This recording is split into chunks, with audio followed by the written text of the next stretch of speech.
Now, in this video, I want to celebrate those creative allies who come into our lives. And I'll tell you why shortly, but you only have to watch a few Oscars speeches to realise that none of us do it alone. For some, it's a parent or third grade teacher. For others, it's an agent or a lawyer. But beyond any business transaction or business obligation, these allies are the ones who are there for the long haul. They're the cheerleaders, the collaborators, the mentors, the patrons. And the relationship works both ways. Now, I have someone who's been that in my life. And so as I share the significance of that relationship, consider how you can celebrate those people in your life and whether you could be that for someone else.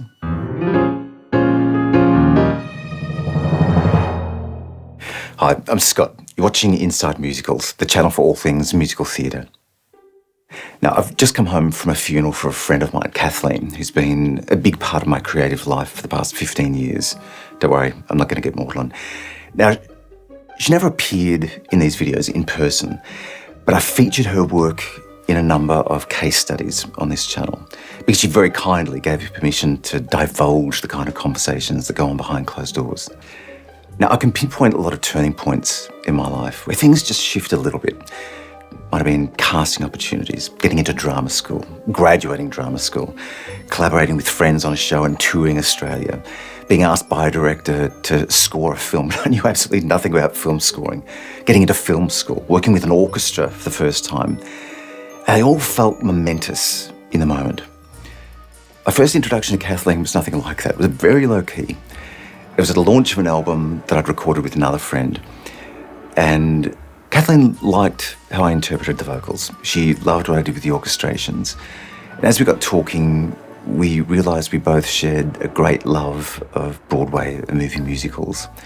So we kept in touch.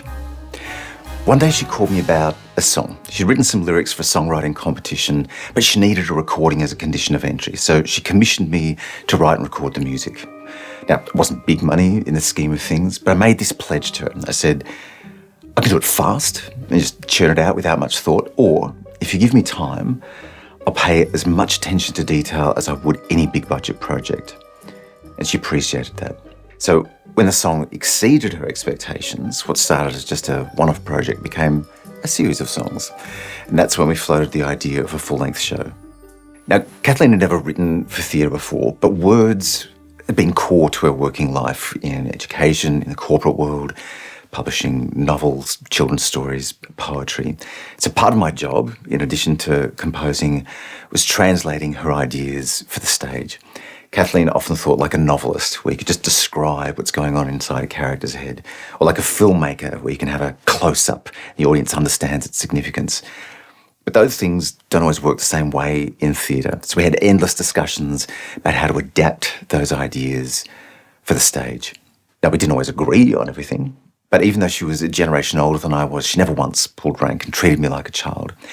We respected each other's strengths enough that we could talk through the problem and focus on story rather than ego and having to be right.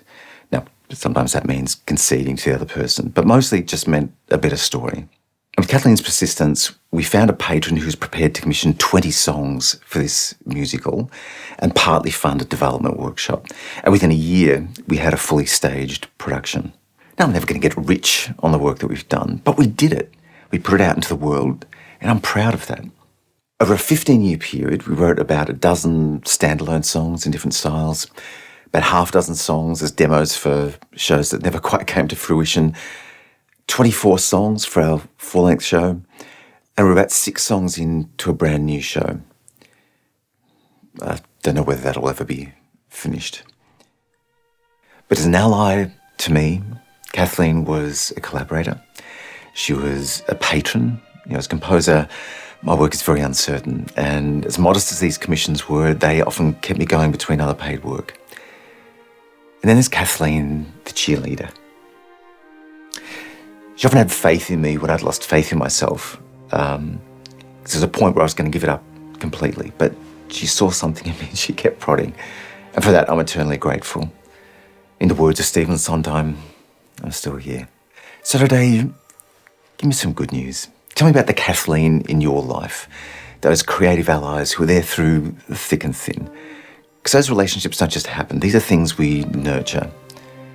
And if you've been working for a while, take someone under your wing. Someone who could use a mentor or a cheerleader. Not because you have to, but because you can. For now, thank you so much for watching. I do love you.